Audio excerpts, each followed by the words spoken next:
Move on to the team they played. Actually, they played the Delhi Capitals, and Delhi Capitals have been sort of hit and miss this season. Yeah. They've been win and loss, win and loss. That's been a pattern for them, and they've just not clicked. Even though it looks like they have a pretty solid squad. Um, One big thing for them last night, which probably didn't really help in a 200 run chase, was Prithvi Shaw is ill now. He didn't play the last two games. Mandeep Singh replaced him and had a six-ball duck. So they went with KS Bharat this time. Obviously played at number 3 for RCB last season, and he looked good. He had two fours, and then he got out. So that Prithvi Shaw shaped hole in the team is looking quite big, and it certainly won't help the longer he stays out of the game. Yeah, I mean, DC. I mean, we've talked. This has been a recurring theme now that DC hasn't been playing up to their potential.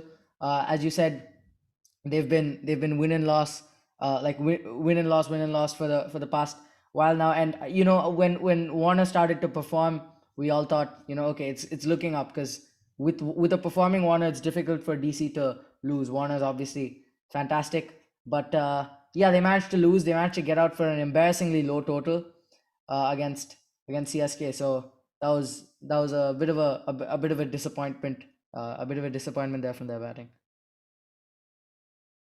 Well, see, no matter what you say about Delhi, the one thing you need to keep in mind is that one, they've lost a lot of players due to injury.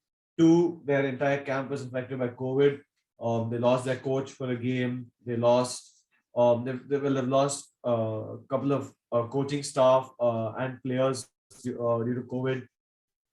So they've had a lot of ups and downs in the factors which are not controllable by them. But what they can control, I think they've done quite well with it, because they did have Warner towards the start of the season and Andre not here for most of the season. And those are your two main players in your team. And now you don't have one of your highest run scorers or your second highest run scorer, Shaw, because he's sick. And then you didn't have Mitchell Marsh, who was one of your marquee buys at the auction for a larger, greater part of the season.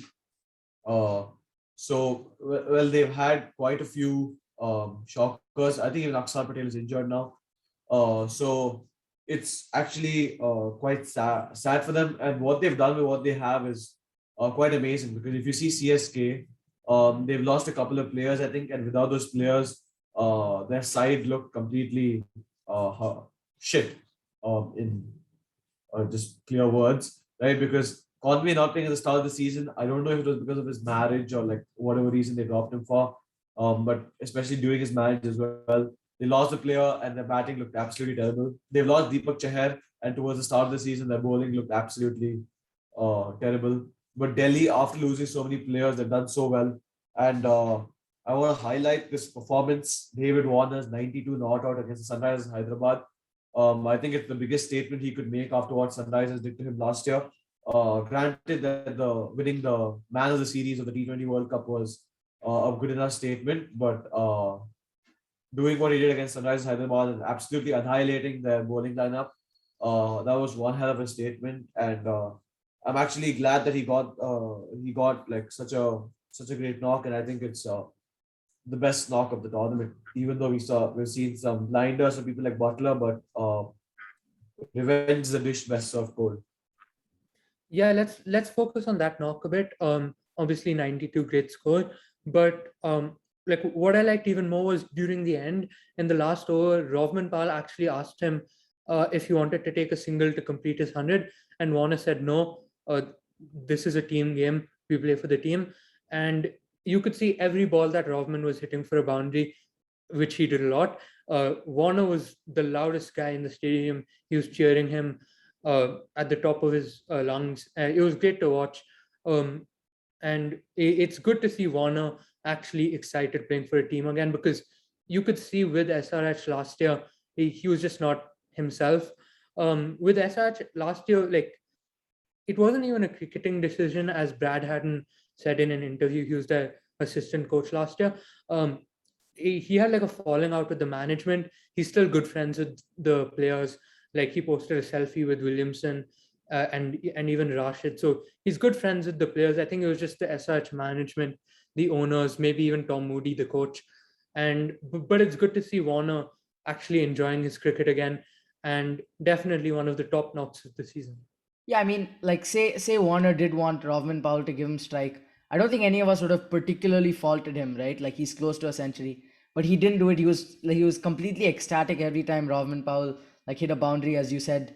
And yeah, overall great stuff from Warner.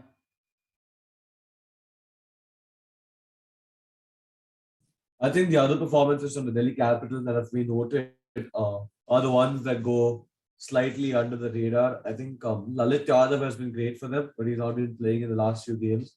Apart from that, Khalil Ahmed has been beautiful. So the one thing that you can see is a batch of players flourishing under certain people. I think Kuldeep and Chahal had their best years under MS Dhoni, and now we see Khalil Ahmed and Kuldeep Yadav once again flourishing under the leadership of Ricky Ponting. And these aren't the first batch of players who've done that under him, because if you see when he coached Australia too, or when he coached Delhi before, we saw Shaw, Dhawan, Iyer, Pant, Avesh Khan, everyone blossom under Ponting's reign. So he's been really good for them, and it just shows what having someone great at the helm of a team does to the environment, does to how they play, does to how well they do. We've seen it with Mahira Jayawardena over the past few seasons. We've seen it with Stephen Fleming over 13 years. We've seen it with a lot of coaches.